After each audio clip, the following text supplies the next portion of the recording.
서울에서 사전 투표를 다녀오신 분들은 보셨겠지만 투표용지에 후보자 이름이 8명이나 담겼습니다. 누가 누군지도 모르겠다는 이야기도 나오는데요. 왜 이런 상황이 벌어졌는지 최원국 기자와 이야기 나눠보겠습니다. 최 기자, 왜 이렇게 많은 후보가 출마를 하게 된 거죠? 네, 교육감 후보는 교육의 중립성 차원에서 소속 정당이 없습니다. 하지만 선거 때마다 사실상 진보와 보수 진영에서 단일화 작업을 통해 후보를 선출했는데요. 이번엔 양측 모두 단일화에 실패했습니다. 진보 진영에선 현직 교육감인 정근식 후보가 단일화 경선에서 과반 득표로 후보로 선출됐습니다. 그러나 한만중 후보가 결과에 불복해 독자 출마했습니다. 단일화 경선 과정에 처음부터 불참했던 진보 진영 홍재남 후보와 중도 진영의 이학인 후보도 출사표를 던졌습니다. 보수 진영에선 윤호상 후보가 경선을 통해 단일 후보로 추대됐지만 류순호 후보가 여론조사 방식이 사전 합의되지 않았다며 출마를 강행했습니다.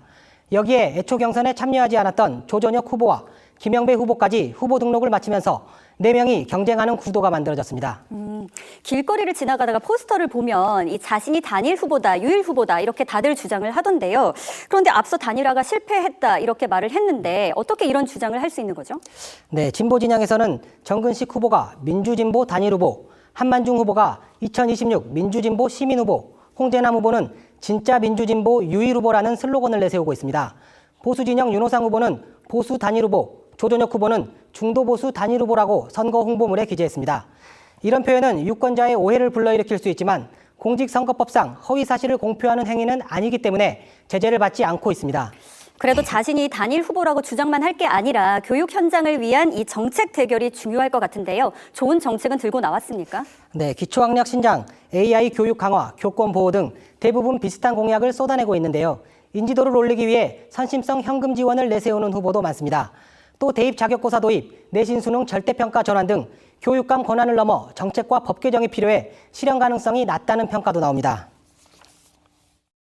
그 교육감의 법적 권한이 아닌 부분에 대해서 선심성 공약으로 교육감 선거제도에 대한 신뢰성을 악화시키는 비슷비슷한 공약의 실현 가능성까지 떨어진다. 그러면 유권자들의 관심을 받기 어려울 것 같은데요. 네, 실제로 한 여론조사를 보면 서울시 교육감 후보 선호도를 묻는 질문에 잘 모름, 응답 거절이 44%에 달했습니다.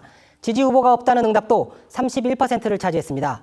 응답자 4명 가운데 3명이 교육감 선거에 큰 관심이 없다는 겁니다. 이렇게 관심을 못 받는 건 교육감을 뽑는 그 제도 자체에 문제가 있는 건 아닐까요?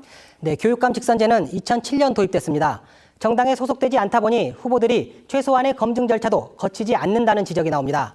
또 진영별 단일화 작업이 당선에 더 큰 영향을 주면서 교육 정책에 대한 논쟁은 실종되고 고소, 고발 등 각종 비교육적 행태가 반복되는 문제도 있습니다.